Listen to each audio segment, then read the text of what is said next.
We're in. What's happening, gaming stream friends? How is everybody today? There's nobody in here yet, but soon there will be.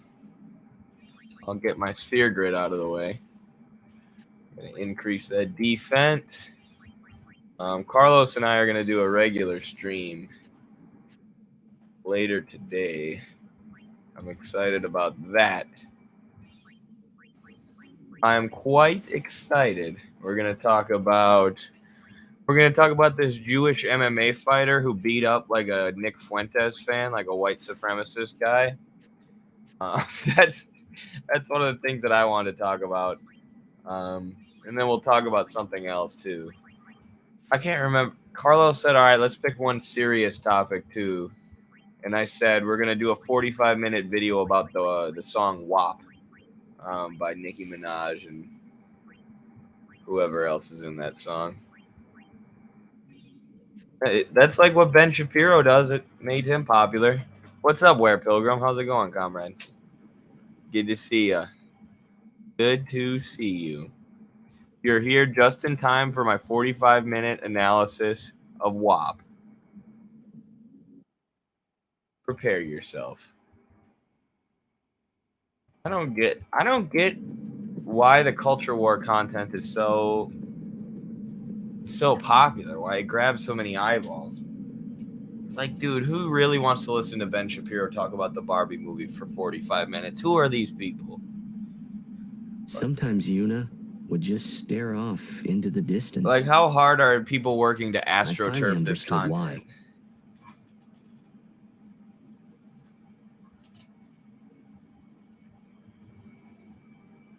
Hello from Hawaii. Oh, that's cool. Saying goodbye. Aloha. How's it going? Never see again. How's everything in the area that you're at? Are you affected by the wildfires? Solidarity with everyone in Hawaii right now. Freaking Biden announced that, and he's bragging about it on Twitter too. Like, one, they're asking people to give money to the Red Cross, who just got caught stealing aid funds, spending it on internal organizational expenses. But two, then Biden announced another $2 billion weapons package for Ukraine and says they're going to give $700 to people who lost their homes and lost everything in Hawaii. $700. Like, that's enough to buy groceries. If you're a family, you can buy groceries like 2-3 times with that. Leave here at once. It's just insane, dude. Like, these... Our government is so dysfunctional. Gagazet is Ronso land, sacred mountain of Yevon. The mountain will not bear the footsteps of infidels. Infidels. Enemy of Yevon is enemy of Ronso. Leave, traitors! I have cast aside Yevon. I follow the temple no more. No more religion. Then you will die by those words. So be it. Yevon has warped the teachings and betrayed us all. Yes. Nothing but a bunch of low-down tricksters, eh? Wow, even Waka's saying that now. He used to be the most religious guy. That's character development. We have no regrets. Blasphemers! Bring it on, you horny guys. Haha. No, wrong button. If I may, have you not also turned your back on Bavel? But still, you guard Gagazet as a Ronso, not a Maester. Unite is much the same. What's up, Christopher Romero? How's life? Let Biran rend them asunder. Gamers and comrades, unite. No escape, not one. No, we will not flee. We will whoop your ass. Continue on. You have been branded a traitor, but still you would fight sin. Lost to the temple, hated by the people, yet you continue your pilgrimage? Everything lost. What do you fight for? I fight for Spira. She's like Joseph Stalin. The people long for the calm. I can give it to them. Fought for the people and had a bunch of crap That's thrown all I on his can name give. for it. Defeating sin, ending pain. Ending capitalism. This I can do.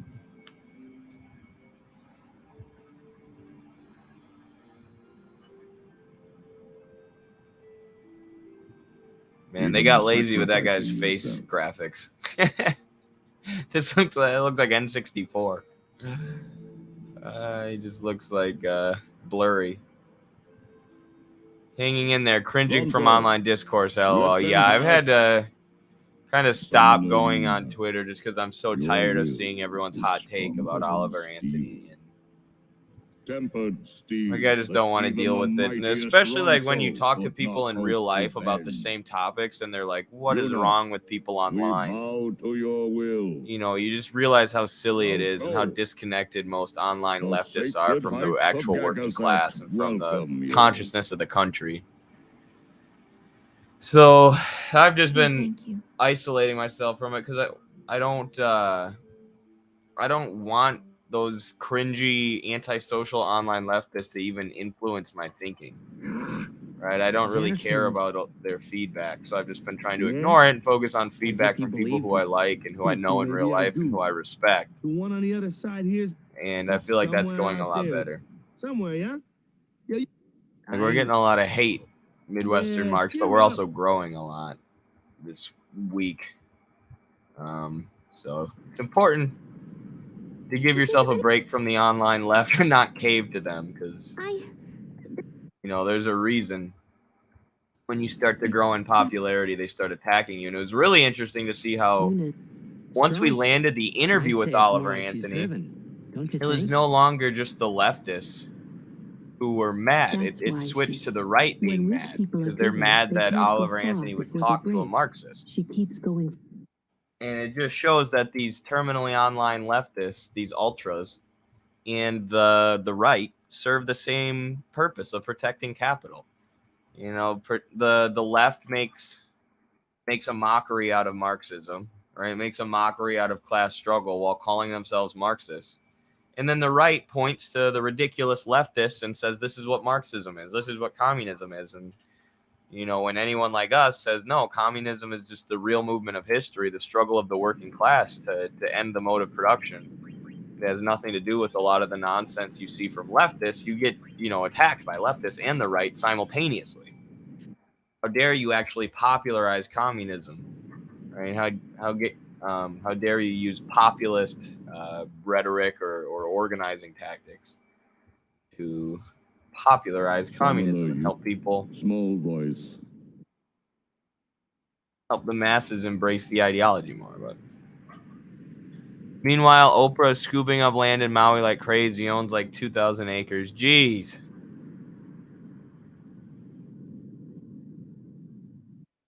Jeez. Yeah, redistribute that land. Land redistribution. I'm safe. Wasn't too affected where I am. Did you see that people still at homes in LA and Hawaii are getting evicted? No way. Dude. Landlords are a freaking scourge on this earth. There's a reason that Adam Smith and even like the people who liked capitalism and free market capitalism said landlords are parasites. Right? Like they'll use a freaking crisis to profit, Haven't and you they'll kick bothered people us out of their enough? homes when there's literally a natural Summoner may disaster. pass. Guardians may pass. Kimori not pass. They can't exist without each Kimori other, so they need shame each other in Ronso order to keep the brothers. grift going. Yeah. Kimori forget his birth. It's like what I always say. I'm like, I'll Forget his I'll people, explain maybe after forget this his mountain, little Ronso. Weakling this Ronso. cutscene. This is good character development for Mountain Kimari. hate the weak, hate the small. This is where you actually If learn you about will him in this climb, game. then I must prove my strength. Think you will win? You think you will Do not forget who took your horn. Never forget. Kimari never Just because I don't beat have a Brother horn Barack. doesn't mean I'm not Never horny. win. This That would have been a time good I comeback win. there. I will win. Why, you... Beat their ass, Is this some Kimari. kind of Ronso thing? Kimari problem. Yeah, but that's what I always say about the Democrats and Republicans. Like, people say Democrats and Republicans are the same, and then, you know, liberals oftentimes say, no, they're not the same. Liberals are much better, but, you know, in actuality, they're not the same. That's true. But one isn't any better than the other. They're two sides of the same coin, right? They play off of each other. If the Republicans weren't as bad as they were, the liberals wouldn't be able to say, vote for us, we're better than the Republicans. Right? They wouldn't be able to make a caricature of leftists and say, look at what the left is. These people are so ridiculous, if liberals didn't actually act so ridiculous. You know, and then if the right wasn't so warmongering and bigoted and awful, the liberals wouldn't have the, you know, supposed moral high ground, the ability to say, vote for us. Look at how ridiculous the Republicans are. Look at Lindsey Graham calling to invade Mexico. I don't know. So they work together. They work in tandem. It's a dialectic, so to speak. That's what people miss, I think, a lot of the time. Oh, that was good damage.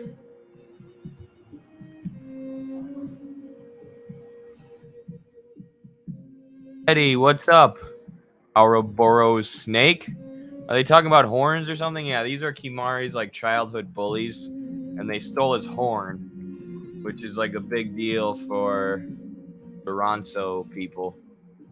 Their horn is like their pride. So now he's fighting them again. As an adult.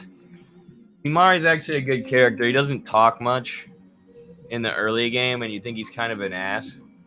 But then he has this cool character development moment here. And he opens up more as the game goes on. Whoever, like the original creator of Final Fantasy, like Square Enix was going to go under. No, it was Squaresoft at the time. They were going to go under as a company. They weren't successful.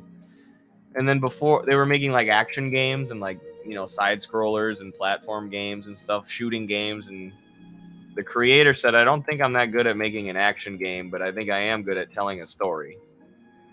And then he created Final Fantasy 1, which was like, unlike, you know, any game at the time, it had a long story, which, you know, today seems like nothing because it was an NES game. But for the time, it, you know, was way more story based than any of the other games that were coming about.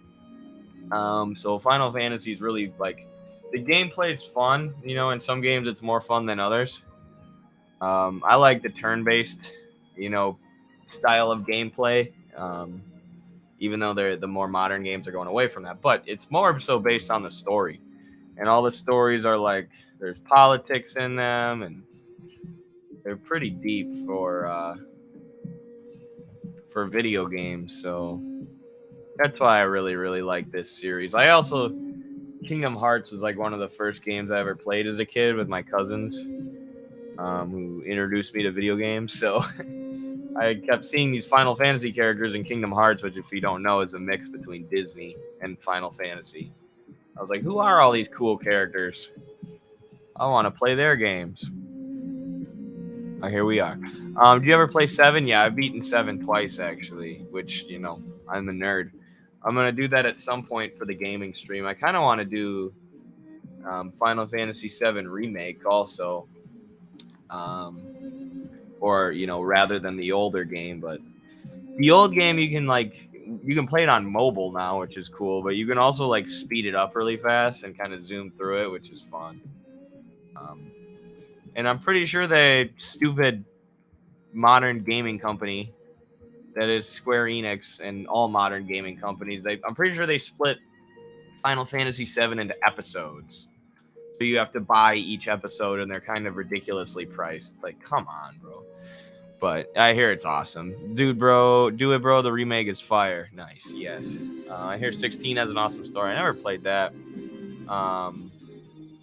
12 has a great story.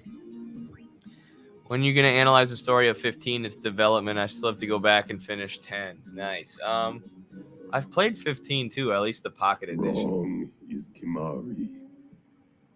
That would be a fun one to analyze. I think I want to do 12 next, because 12 is like the most politically driven story. Like, I would describe it as a political drama. Whole thing is political start to finish. So Mount Gagazet. they remade Crisis Core. Oh, I didn't know I that. honor the name of strong warrior. They're worth it. Who Okay. defeats Viran. Remember always, Gagazet. That name is Kimari. Kimari. Man, we're turning all the people against the temple. Strong. We're organizing a Kimari revolution may right now, pass. folks. Joseph Stalin at it again. Summoner, we Ronso will stop pursuers from temple. Truly? Penance for breaking Kimari's horn long ago. We crush enemies following behind. Kimari crushed enemies standing before. You are most fortunate, Summoner. I thank you. Ronso will shine your statue. I like bright. these guys. These guys remind me of like wrestlers. Once Thank Kimari beat them up, they're like, all right, But you're I cool. fear that no one will You're make tough. a statue We for like a you. traitor such as I am. Then Ronso will make. With grand horn on head. That would be wonderful. Woo! I will say that even some Marxists online focus too much on attacking rather than explaining alternate avenues for people who are hesitant and trust communism. I Oh, wanted to dude, see like Eunice half statue of too, them.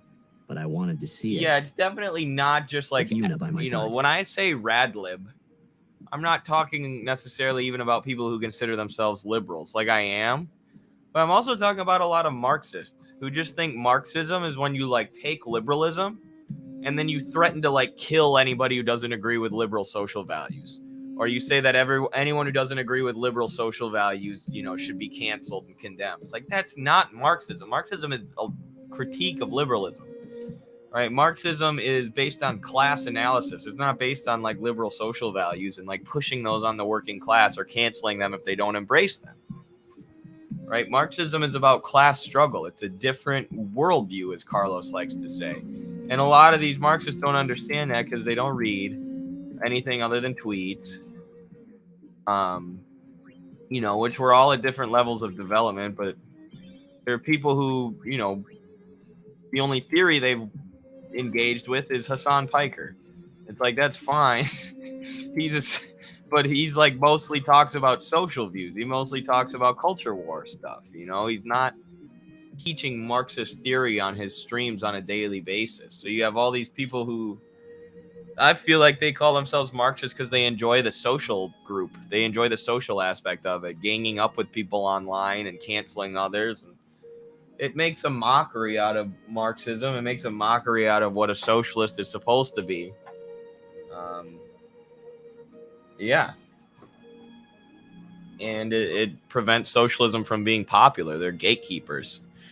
I hear 12 is good, but the protagonist was supposed to be another character. Yeah, 12 is good, but it is a flawed game. It's like Vaughn, who's the main character, kind of. He starts out as the main character, and then all of a sudden, like, as the game goes on, he's just, like, in it less and less and less and less. And it's kind of like, what the hell happened to Vaughn? Like, he's just along for the ride at this point. But they also could have done more with the character of Bosch. But the characters in that game are so good. They're all really well fleshed out and developed, and I also prefer the gameplay to almost any other game. But are those technically ligers? Yes, they're all ligers, lion tiger hybrids. Yes, I'm glad the singer clarified his positions on the lyrics. Yeah, for sure. And I don't know how our interview with him is going to go, but I guarantee you he, clears up a lot of misconceptions that Marxists and leftists have been throwing at his song. And like, yeah, we obviously don't think that people on welfare are your exploiters. They're not your oppressors. The welfare line was a little bit goofy unless you're aiming at, unless you're making a systemic critique of the welfare system and the way that capitalism pushes people into conditions where they need to rely on welfare and where they have crappy processed food, which is what he said when he clarified the lyrics. But that's not the point. The point is that 95% of the song was about class struggle, which is why it's so popular, and like Marxists just immediately canceling this guy instead of doing what we're doing, you know, saying what we liked about the song and what we didn't like, and then reaching out to him and talking to him about the song, talking to him about his actual positions on welfare, trying to push him closer to our position, maybe. Instead of doing that, Marxists just cancel a guy who's 5% wrong and 95% right. You know, it's like, how are we ever going to get anywhere in this country if we cancel people who are 5% wrong and 95% right? So I'm just over it at this point. Like, instead of solely criticizing, for example, how same-sex relationships are portrayed in bourgeois media, focus on providing an alternative possibility for them as just relationships. Attacking the superstructure while providing an alternative route for people to contemplate, which would include class analysis in the social arguments.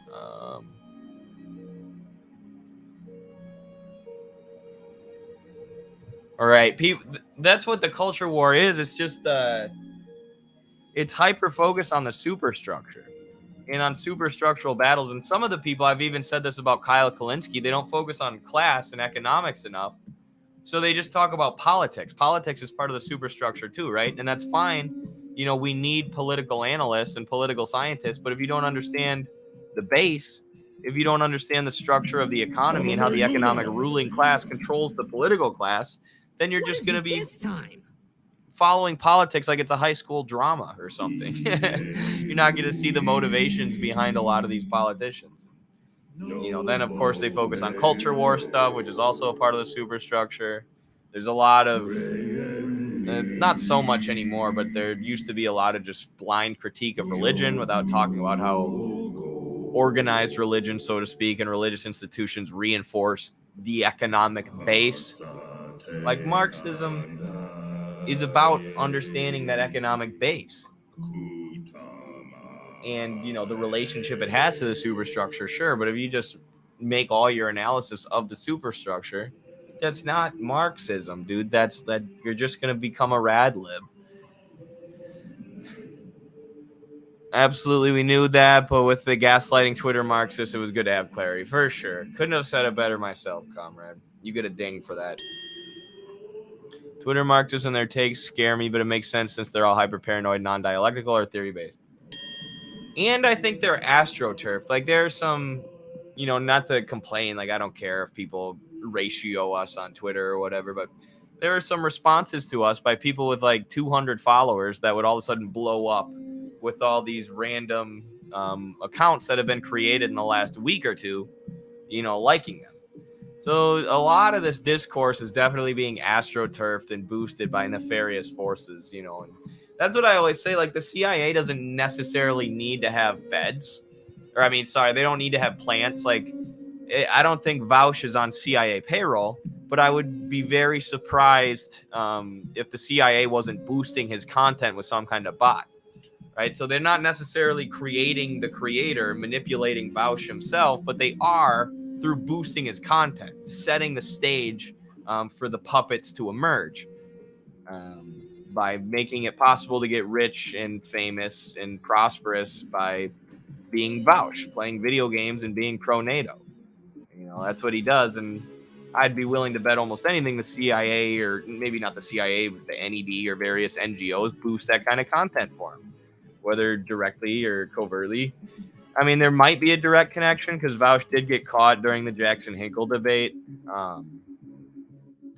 Like, someone was sending him debate answers through the chat who was like directly connected to the National Endowment for Democracy, the CIA cutout. I should have used thunder there. That was stupid. But yeah, he doesn't necessarily need to be a Fed to be Fed boosted. And that's the same with like Adorno and Horkheimer and all the freaking pseudo-Marxist Frankfurt School thinkers. Like, a lot of them weren't on CIA payroll, but all the journals that they were publishing in were funded by the CIA, backed by the CIA. So it's like they don't need to fund these people directly. They're funding them indirectly by creating these journals that will accept pro-NATO, pro-imperialist content that calls itself Marxist and distorts Marxism. And they'll make it so you can become an intellectual superstar and you can become rich and famous by peddling that kind of nonsense. So, I mean, and Gabriel Rockhill has talked about this better than anybody. Like, to understand philosophy today and you know, the state of Western Marxism today, there's nobody more important to read than Rockhill and my good buddy Carlos Garrido. Obviously, I'm biased, but the Purity Fetish is truly something special.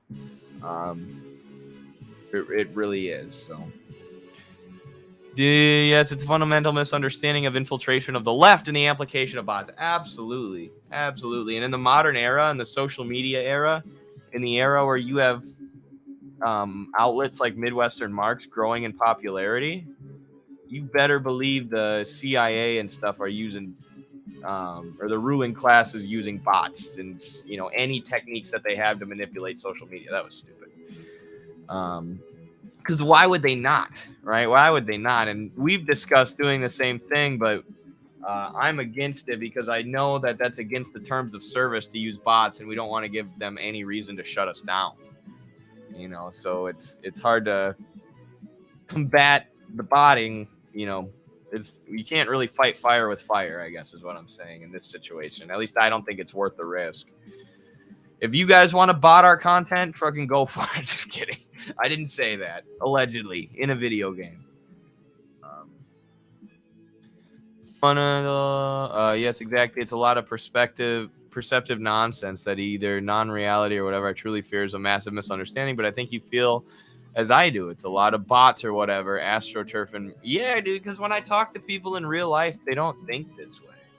Right. I mean, there are some people I know in real life, like Dust James or my friend Sam, who have taken not the same position as us on the Oliver Anthony song and have dismissed it completely. And, you know, those are the only people I can think of who I actually, and I've never met Dust in real life. I just know, like, we're friends on Facebook. And I consider us friends. But other than that, you know, all the quote unquote normal people I know, all the people who aren't entrenched in online discourse were like, hell yeah, bro, congratulations on landing the Oliver Anthony interview. That guy's song is awesome. Right? So it's like, I doubt that there are thousands and thousands of people or people who consider themselves socialists and believe in class struggle, you know, who really just hate this Oliver Anthony guy and hate us for talking to him. Because if you're a socialist, why would you hate that a Marxist outlet is talking to one of the most popular artists in America right now, bro? Like how self-destructive can you be? It just doesn't make sense. So, you know, and like even if you are way more critical of the song than we were, even if you don't think it was a good song, you didn't like it aesthetically, you know, the welfare line pissed you off, still, wouldn't you want us to talk to that guy? He got 27 million views on the song. Right? Why would we not talk to him and try and win him to Marxism? If you believe in Marxism, if you believe that we actually have the truth on our side, why would you not try and convince a factory worker who has tons of sway, tons of influence with other factory workers? Like, sometimes it's so absurd I can't even wrap my damn head around it. And then I come to like Then I come to that position where I'm like, this could only be possible with like astroturfing. Like normal people, there's no way normal people think this way. Who should we bring in? How do I switch? Can I not switch right now? Can I switch characters? I forget how to do that. Oh well. I'm just gonna use my.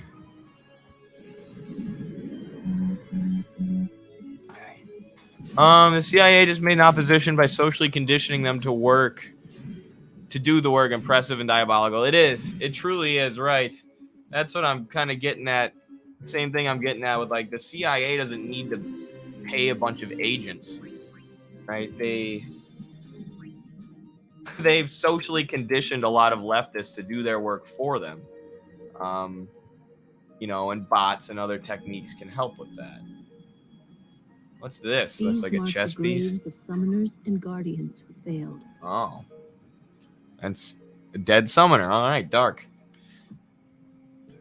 It is an amazing interview. Thank you. Congrats on that. You have been such an inspiration for my learning Marxism and part of my foundation. After Noah's class, I plan to read State and Rev. Let's go. All right. 1 second.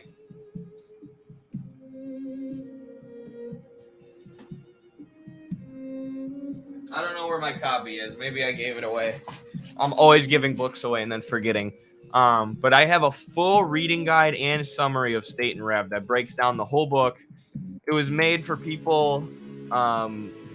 It's made for people who are reading the book to help them, but made for beginners, right? It's like walking you through. And if there's anything you didn't understand about the book, hopefully it's explained in my guide, because I spend like, at least 20 minutes on each chapter. And I made it with the idea in mind that some people won't read the book at all, so they can watch my videos and get a summary, right? I prefer you read the book, go directly to the source, reading good.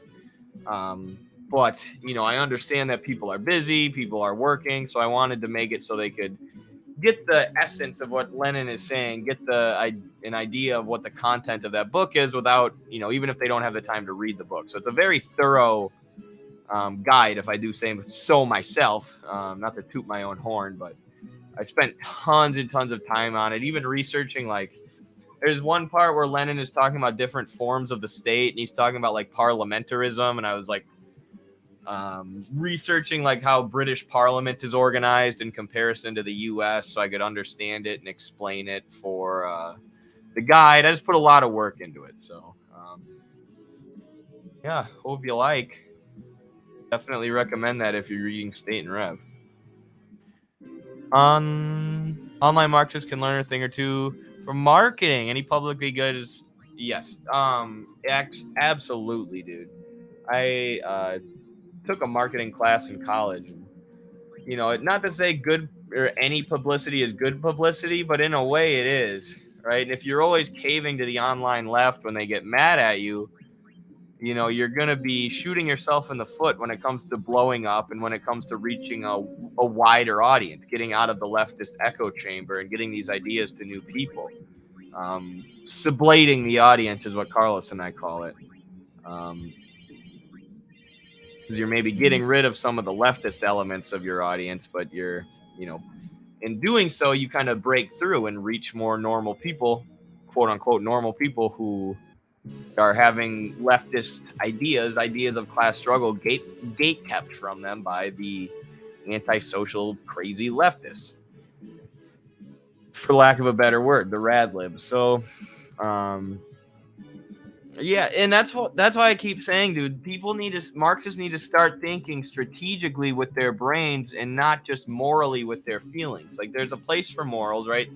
Your morals can motivate you. You can look at the evils of the capitalist system and the people dying and, starving and dying due to lack of health care and drowning in debt. You can get angry at that and have that motivate you to fight against the system, right? Morals matter, but you can't look at everything so moralistically that you hear a song that's 95% about class, a song written by a factory worker that's 95% about class struggle and 5% about, welfare or criticizing individuals on welfare, and just dismiss it completely when it's getting 27 million views, right? Like, we need to have a more strategic approach to that than just fuck this guy, this guy's right wing, and allow the right wing to claim him and piggyback off all the popularity of his song. Right? We need to think more strategically than that. I don't care if the welfare line made you mad. Like, I get it. Your feelings are valid. But we can still, work with this man or use this man or understand why so many working people are connecting with this man. And make a more sober analysis than just, this made me mad, I hate it. And anybody who likes it then is therefore bad, and I hate them too. Like, come on, guys. Stop being children.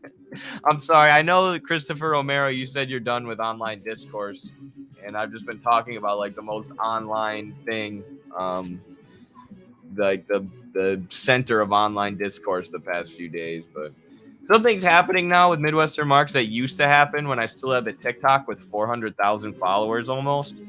Where, like, if I would talk about something or if I would put out a take that's even a little bit controversial on TikTok, then that would be the discourse that other creators, other leftists and socialists would be talking about for like a week, right? They would because one person makes a video giving their opinion, then someone wants to comment on that, and then they go back and forth and blah, blah, blah.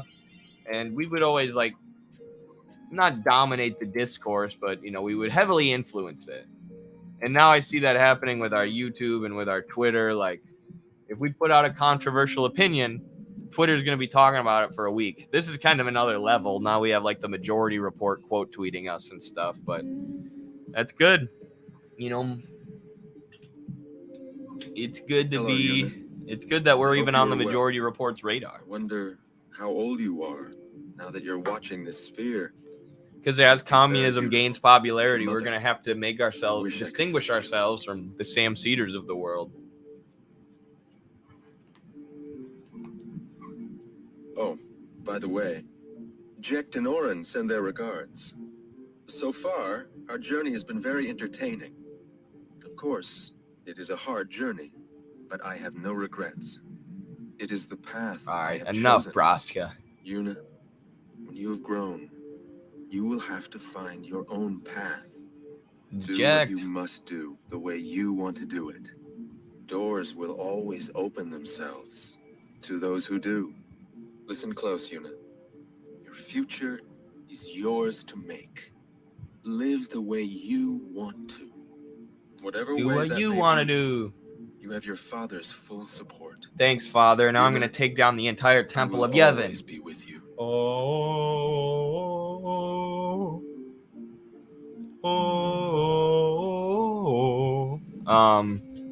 Gotta make that presence known. Absolutely. Do they even care to grow? I wonder if it's psychological. A lot of the infiltration. What are the bounds of COINTELPRO? I don't know. I need to read up on that for sure. Same. All right, and a lot of it is psychological. Like, I think a lot of leftists are just conditioned to gatekeep that way, right? Like we've been saying, they're not like CIA agents, but they're serving the same purpose. They're doing the work of the CIA for them.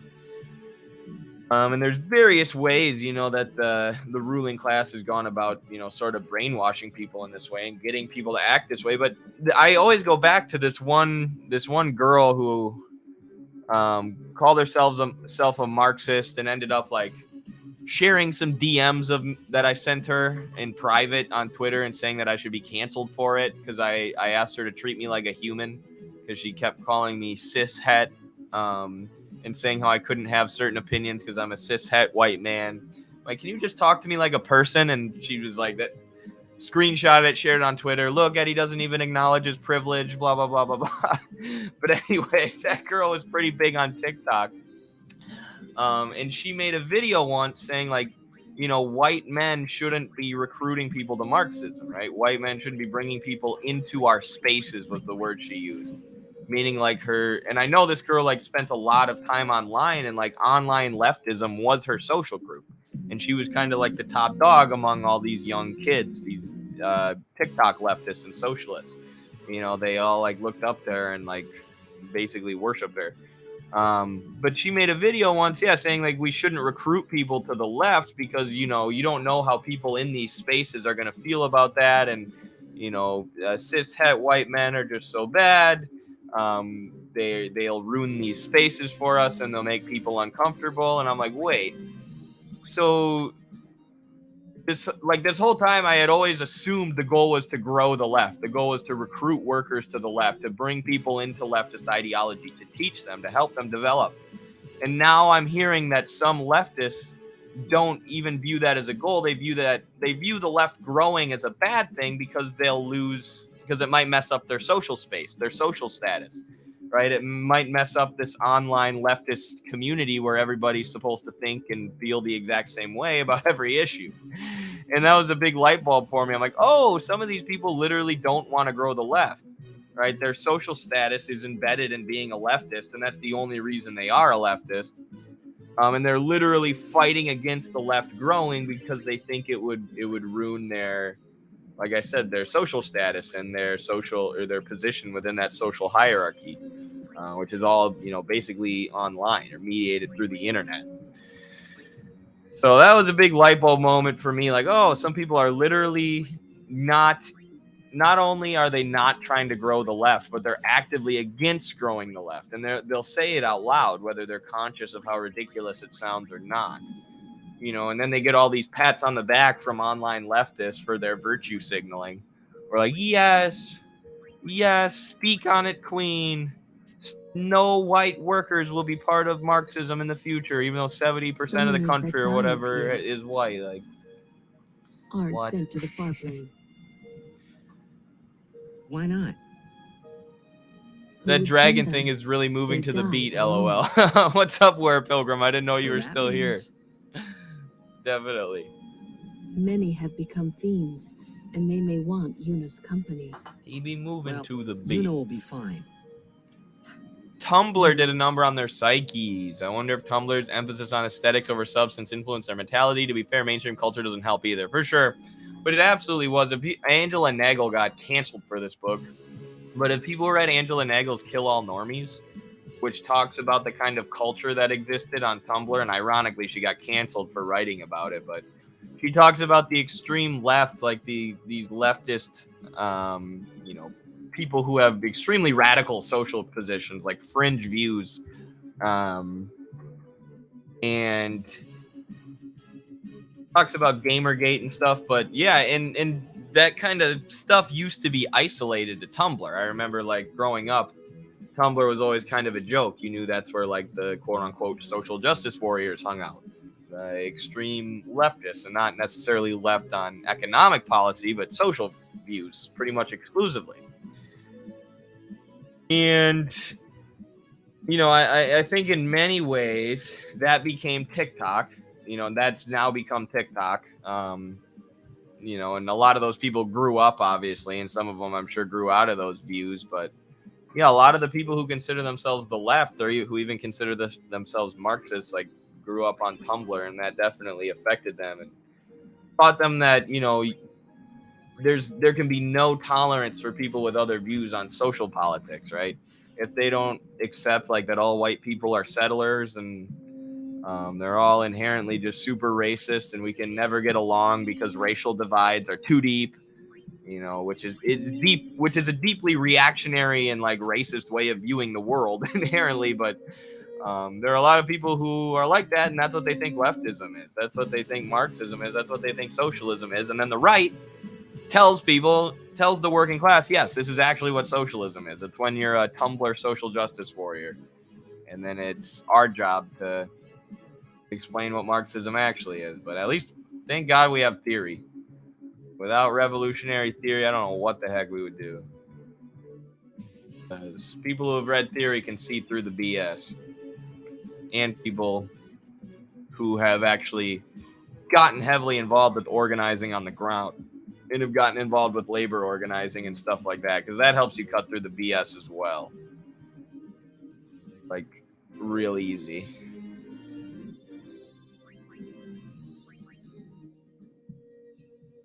Not real easy, I should say, but easier than you think. Because then you talk to people at a picket line and you see, like, they don't have, you know, a lot of people on the picket line, like, voted for Trump, but they're not, like, fascists who are like, yes, I love Trump because of the wall. We need the wall. And I hate everyone who's different from me. It's mostly people, at least in the Midwest, or at least among the John Deere workers I talked to on the picket, who are like, yeah, you know, Bill Clinton outsourced a bunch of our jobs, and Hillary was saying that she was going to do the same thing, and obviously Hillary's super corrupt and destroyed Libya and did all these bad things. A lot of them didn't bring up Libya, actually, but I wish. But, you know, so I decided to take a chance on Trump, right? I figured he was the lesser of two evils. Like, oh, yeah, this person isn't a fascist. You know, this isn't someone I should be polarized from or I should avoid talking to because they have different political views than me. Because, again, that's isolating the superstructure. That's only looking at their political views when what's most important is their position in the economy, their relationship to the means of production, their class status as workers, which allows them to struggle collectively against the capitalists. The whole point of Marxism. My mother is from Trinidad, my father from Michigan. All comrades of color, each according to their ability, is a piece in the revolution to build it. They don't think like that, though. They don't think like the online leftists, or... I criticize... Yeah, a lot of the online leftists who think like this and act like this are white. like the vast majority of them are like white college students or upper middle class college students.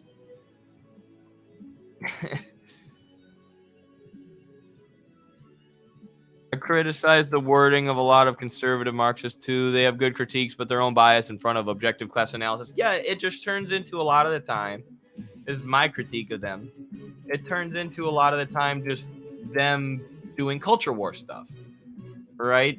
Unless you're tying everything back to the base, the economic base, it's the same problem that the quote-unquote woke radlibs have. And this is what Hans Georg Muller talks about in his analysis that every single person on the planet should watch, which is on YouTube. He's also written about it, but it's on YouTube, called Wokeism. And then his video about Jordan Peterson called The Mirror of Wokeism, where he says that Jordan Peterson is just a mirror of the woke leftists that he criticizes, right? All he does is talk about the culture war stuff.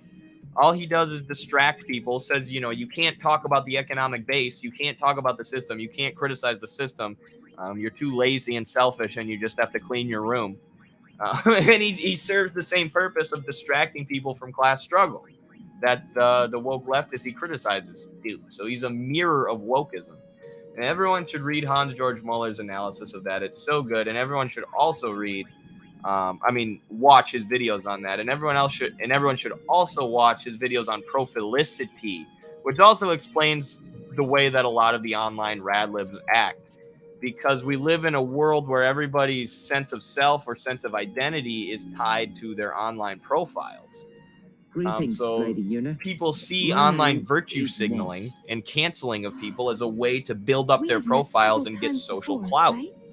And that's very important. It goes back to exactly what we were saying about the bots, right? In a world where everybody's trying to build their profile, if all the CIA has to do is bot the kind of discourse that they like, and that's going to encourage people to keep engaging in that kind of discourse, keep pushing those same positions, because it gets them social clout. It gets them a dopamine serotonin hit when they get likes online. He doesn't regret it, though. It's prophilicity.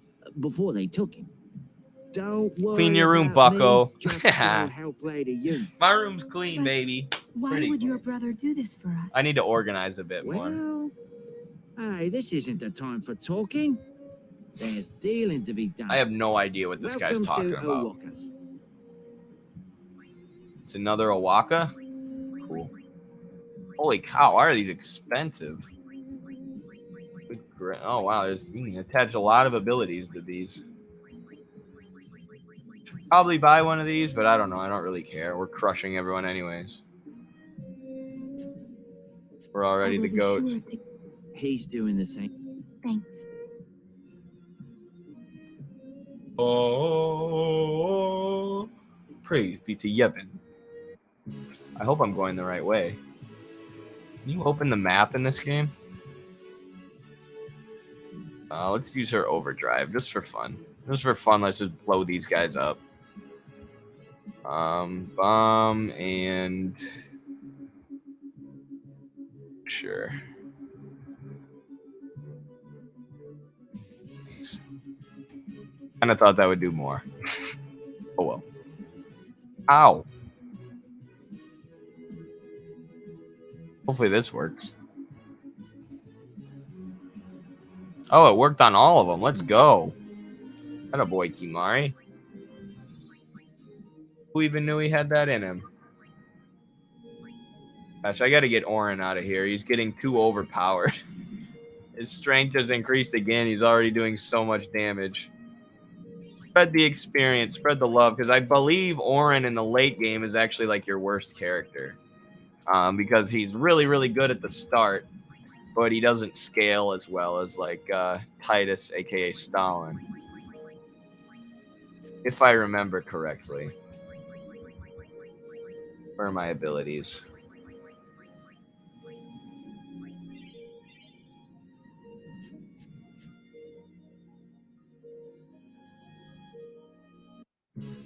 Even get down here.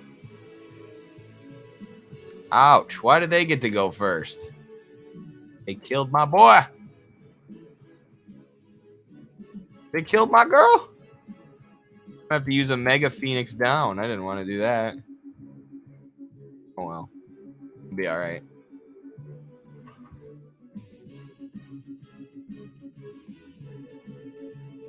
They killed her again. See, this is why I like to keep Orin in, though. Then I don't die. Oh gosh, bought the grandma dream. Haha. Not the grandma dream. Yeah, shout out to Jacob for that one. Our Twitch moderator, Jacob, dug up a video of Jordan Peterson talking about a dream where he slept with not slept with his grandma, but saw his grandma doing something sexual. And it's in the audiobook. He's like, talking about this. I'm Jordan Peterson, and I saw my grandma stroking herself. And you're like, what the hell? You can see that Jordan Peterson's got some like deep psychological issues, which, he was addicted to drugs for a while, and I wish him the best there. I hope he's able to kick his benzo addiction and get healthy, of course. But we wish for everybody, but it's just so ironic that the guy telling everyone to clean their room, and that individual solutions are there are no systemic problems. Everybody's just got to pull themselves up by their bootstraps. That guy got addicted to drugs because he couldn't handle the difficulty of life, which, there's nothing wrong with that, and you need help from that. You need to lean on other people for that, but that's everything that Jordan Peterson's against, or so he claims. He just says, clean your darn room, and then you'll feel better. Which, there's wisdom in that for sure, right? I'm not saying you shouldn't clean your room or you shouldn't focus on self-improvement. That's one of our big things at Midwestern Marx. We push self-improvement. We push being a good person, a respectable person, a person that people trust and, can rely on. But we also push systemic change. We don't say bury your head in the sand and ignore all the systemic issues facing our country and facing society. So you can just keep trying to pull yourself up by your bootstraps. Sometimes you got to improve people's conditions to improve society. You have to look at collective solutions, systemic solutions. And you can do that while improving yourself, right? I can get better at wrestling every day by working hard and, make savage the body, as Mao would say, while still civilizing the mind and still reading philosophy and still fighting for a better system, analyzing the systemic problems that we face. Things aren't mutually exclusive, and Peterson tries to make them seem so. He's a big old dummy. He's a big old Kermit the Frog looking ass. That's my critique.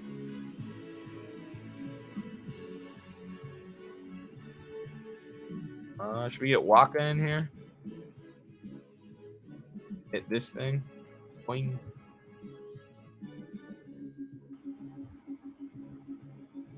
I'm gonna need to get Orin in at some point. Are those things weak to fire? Do this. Let's use this.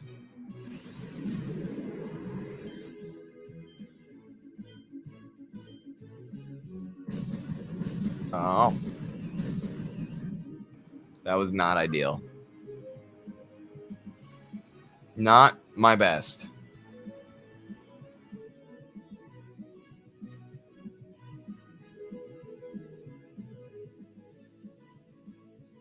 And that's okay damage.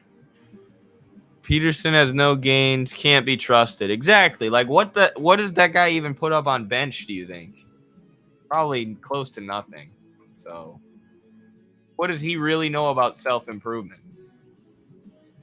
I'm always skeptical of a right-wing guy talking about self-improvement who can't bench more than 200. It's like you need to improve those gains before I respect you, bro. This is sarcasm, by the way. I know people probably don't assume I'm kidding because I'm a big old meathead wrestler who lifts weights and works out every day. I'm kidding. I understand that's not everybody's thing.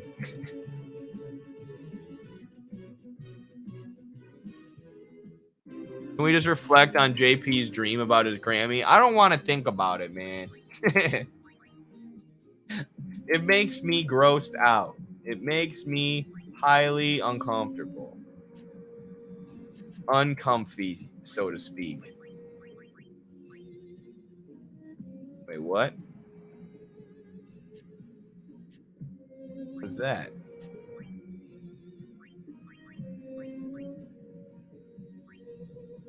Can I use this? Can I use it here? Okay.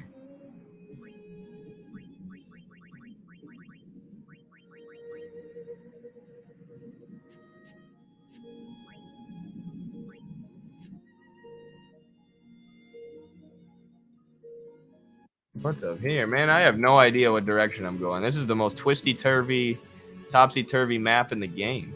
Oh my damage. I'm gonna get a game over. What is this? Let me attack. Jeez.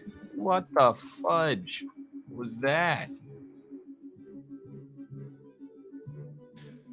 I'm going to read through The Doctrine of Fascism by Mussolini and Marxism and the National Question by Stalin this week before I get into Volume 1. Wow, sounds like you got quite the reading list ahead of you. That will be fun. Marxism and the National Question is a great book. Super important for understanding why we support countries against imperialism, even if they're not socialist countries. Because you need national self-determination. You need to have sovereignty if you're going to struggle for socialism, if you're going to struggle for economic independence and economic well-being. So that's why, and that was super important to the Soviet policy and even China's policy today, I think. But the Soviet policy back in the day of supporting the anti-colonial struggles in Africa and Latin America and elsewhere, even if those countries weren't explicitly socialist, although a lot of them were. No mercy. Oh, I gotta nail this. V, X, B, C. Right, C. Got it. Even if those movements weren't socialist, even though a lot of them were socialist, because national self-determination comes first, right? The self-determination comes first. And that's what I explained using a graph created by Domenico Lacerdo in my debate with Vauch, or in one of my back and forths with Vauch. And then he just dabbed on the millions of Koreans who were killed by the U.S. in the Korean War. I explained to him that happened. He goes, dab. Like, wow, you are a very serious political commentator, Vauch. Dab on these millions of people, this country that had 20% of their civilians killed by your government. Just dab on them. You're so cool. You're so cool. I'm sure you would have done much better if you were a communist. If the DPRK was led by Vauch, the Korean War would have never happened, and then they would have real socialism, libertarian socialism. Kill me. I can't with these people. I truly can't. Can't even. Oogie Woogie Dragon, LOL. That these dragons be vibing. They do. These dragons are booling in the cut, as my college athletes would say. They be booling. Power Spear. And I hope we're almost there. We've almost made it. This mountain goes up so high. I get so high. I never come down. Now we gotta bring in Orin. These guys are too strong and they self-destruct, and I hate them.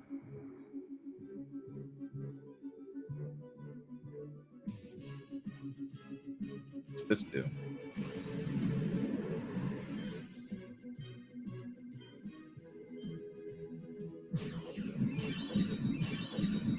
Oh, that's cool.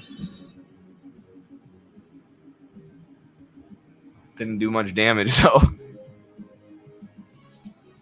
Just to combat the whole everything I don't like is fascism mentality. Smart. Yeah, it's good to study what it is. You know, it's good to study what the fascists actually said. Somebody was taking Noah's quote out of context this week to try and say it matched up with a Mussolini quote. And it wasn't even close.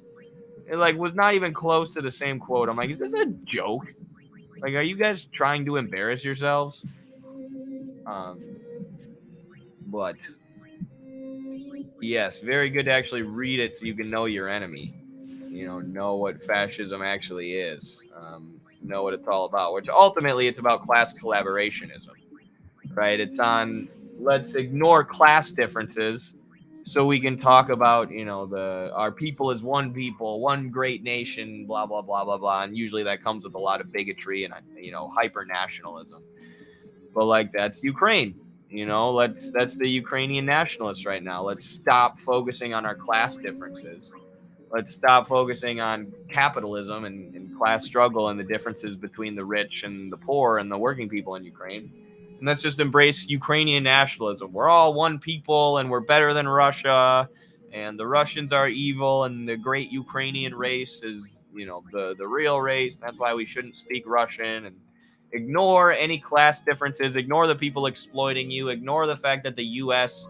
and Western capitalists have completely privatized your economy and plundered your economy and destroyed your country by pushing you into a proxy war. Ignore all that and just fight for the great Ukrainian nation. Fight for the Ukrainian people. Slava Ukraini. That's hyper nationalism, and that's fascism, right? Class collaborationism. But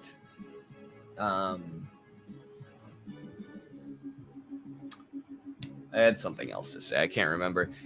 I have a graph. Actually, I can pull the graph up right now. I forgot I downloaded it into our StreamYard. I'll pull it up for you. So this is from Domenico Lacerdo. This is really helpful for understanding Marxism and the national question and how the Soviets did their foreign policy. Where is it? Here it is. See that? So this is a graph made by Domenico Lacerdo. And it compares the Western liberal tradition, which is based on right to private property, individual mastery over private property, civil and political rights like freedom of speech and political democracy, not having monarchies, right? And this was instituted largely during the Enlightenment, French Revolution, and revolutions that followed, the American Revolution. And then out of that grows identity politics. There's a hyper focus on identity and identity politics in liberal countries because there's no focus in liberalism on class differences and collective class struggle. It's all about individual mastery over private property and using the state to protect that private property. Now, here is the Hegelian, Marxist, and Chinese tradition. The roots of the tree are sovereignty and anti-colonial sovereignty. So countries who are colonized getting their own political independence. That is the primary thing that China supports. Right. So this is why they support sovereignty and they support countries, even countries that aren't socialist, and why they'll trade with those countries. Because first and foremost, they support the right of a people to determine their own government. And if those people aren't ready for a socialist government, China's not going to intervene and try and mess with their politics. Right. They support sovereignty above all else. What can grow out of that is right to economic well-being, socialism. And then you have, civil, political, cultural, and environmental rights protected in that society. That go beyond the economic rights. Notice how there's nothing protecting economic well-being in liberalism. And notice how liberalism doesn't have anything about supporting sovereignty. So it's actually the opposite. Liberal countries are often engaged in imperialism and overthrowing the sovereignty of foreign nations like the U.S. did to Ukraine in 2014. So yeah, there you go. There you have it. Domenico Lacerdo, one of the GOATs.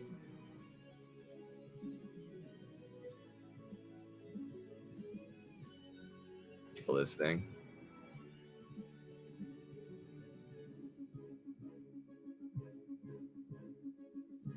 See if this works.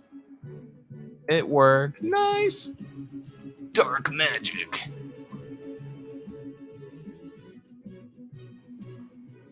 Oh, you got to tell me if you read any Alan Moore and your thoughts. I'm writing some comics that implement Marxist revolution. I want to teach and entertain with fundamental storytelling. That'd be cool. My roommate's a comedian. I'm always telling him he should do revolutionary comedy. I've never read Alan Moore. I have not read his work, so I wish I could comment on it, but I'm simply unfamiliar. Because I'm an idiot. I don't even deserve to have this YouTube channel. I'm sorry. I'm lying.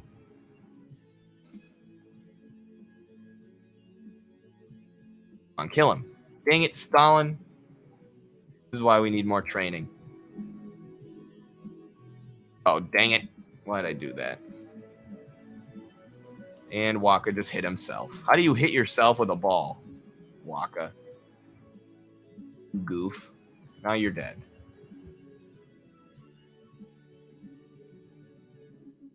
So wait till this dude puts his hands down. Get him poisoned. Poison you.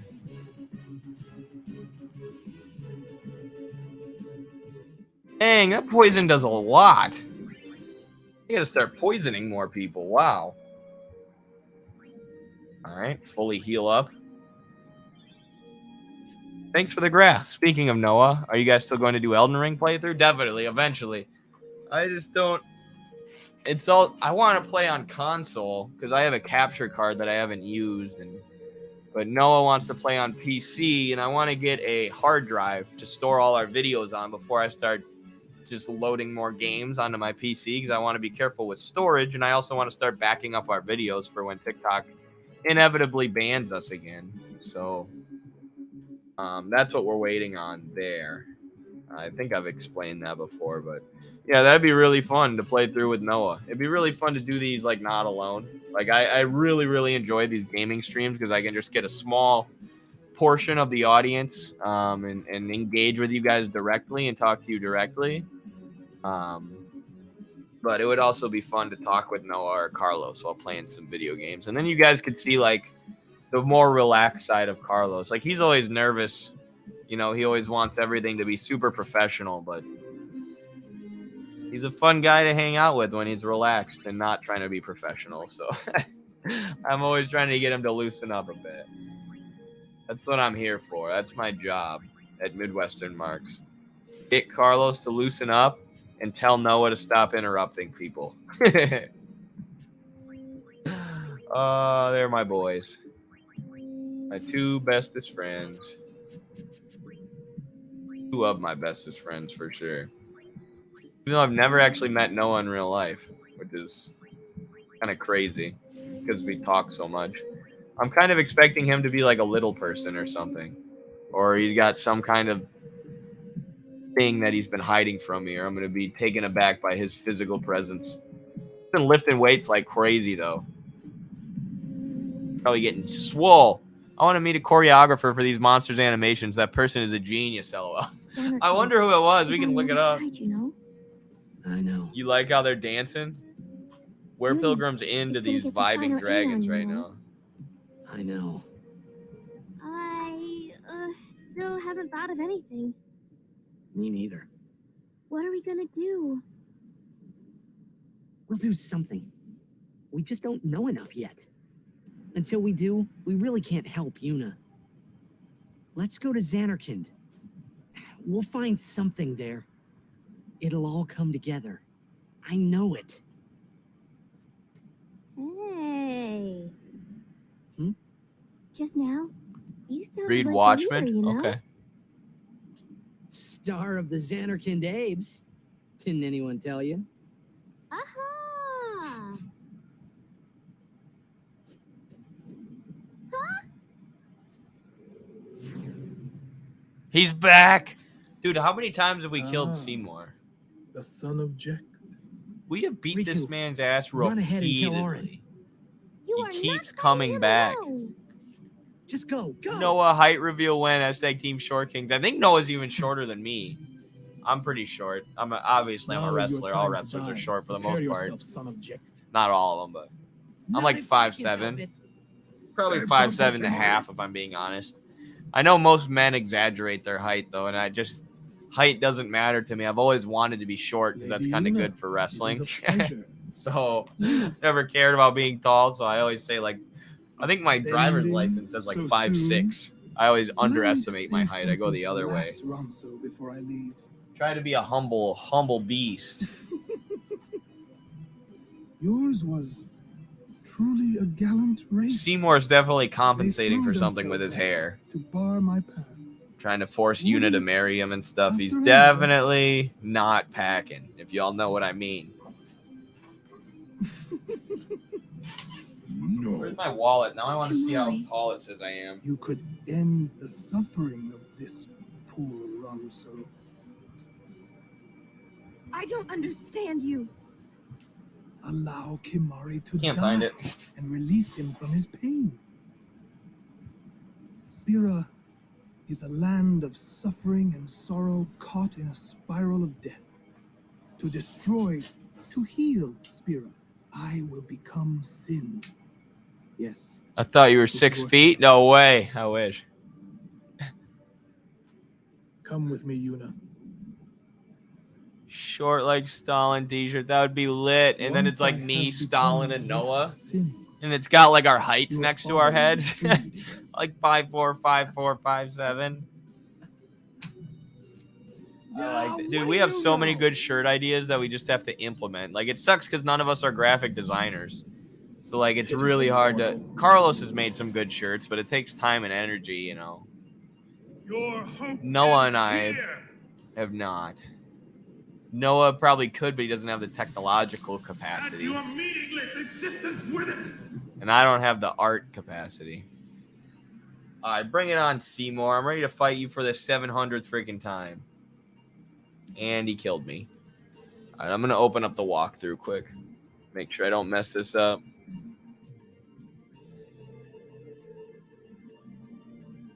See if this boss has any weaknesses that we can exploit.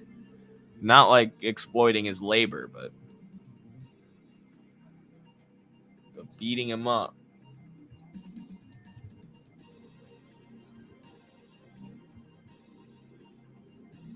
Okay.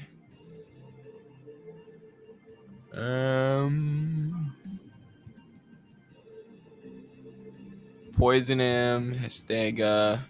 Okay. I think I got it. I should work on my drawing to design these. Yes, or if you know anybody who's good at those, we need people to help us design t-shirts, man. Like, we have the store open. Like, it would be so easy to implement. But obviously, we just need to do it. And we need people with the skills to do it. So, it would be friggin'... We have some good ideas for shirts, though. We need help in terms of, like, non-writing stuff and non-on-camera stuff. We need people who can edit, people who can cut clips, people who can do technical stuff behind the scenes, people who can do graphic design, people who can make thumbnails. Like, that's what we really have a need for. My thumbnail skills have actually gotten a lot better just from doing it so many times. But do I not have haste? Oh, I do. Okay.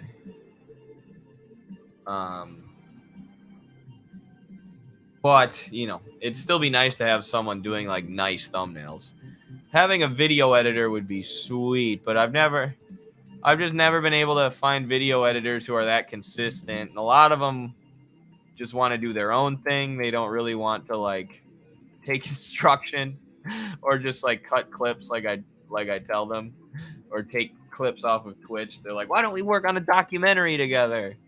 That was the last video. The last video editor I worked with was super talented, but he kept just saying, like, I want to do a Thomas Sankara documentary. I'm like, okay, that's a great idea. Fantastic idea in theory, at least. But I don't think I have time for a written Sankara documentary. No, you know, I love Sankara, but I'm not even an expert on him or anything. And I just want you to cut Twitch clips, you know, like maybe I'll do a live stream about Sankara. And then we can cut it down into highlights, but I'm not, you know, really looking to launch a documentary project right now. So, yeah, I mean, that person was great too. I appreciate the work that they did do. But are you kidding me? Oh my, thank God he missed. That would have killed me. Jeez, I got to get Waka in here. He's the only one who can take these shots. Other than Oren.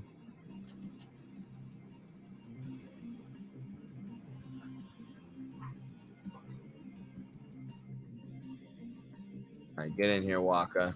Actually, let's summon. Oh, I can talk to him. Hopefully that does something.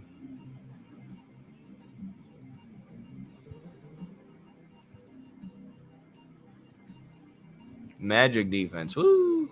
Been starting to work on my editing skills. DaVinci Resolve following a YouTube tutorial. Nice. Well, would you want to help out, Christopher? If you have a little extra time, I'd love to give you access to our Twitch so you could cut clips. Obviously, I trust you. You've been a follower of all of our streams and stuff forever. Oh my gosh, I forgot that's how zombie works. Dang it.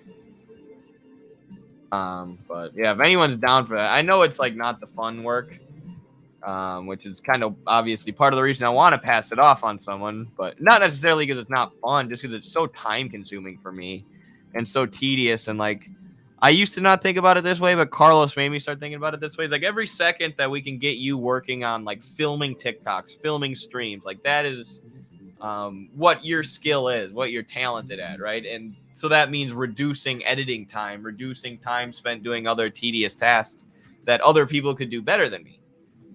Which, you know, that sound like at first I was like, nah, that's kind of selfish. I'll do, you know, I'm fine with doing the grunt work. But now from a strategic perspective, I get, you know, the point of that. Like one of my skills is talking and articulating ideas and reaching new people. And, you know, so the more time I can spend doing that, I feel like the better. I forgot this guy can just banish your summons. Let's try this. Whiff of this. He's immune. I'm gonna kill this guy. Good thing he missed. He sucks. Uh-oh. Ouch. And I lost. Game over. Gosh dang it.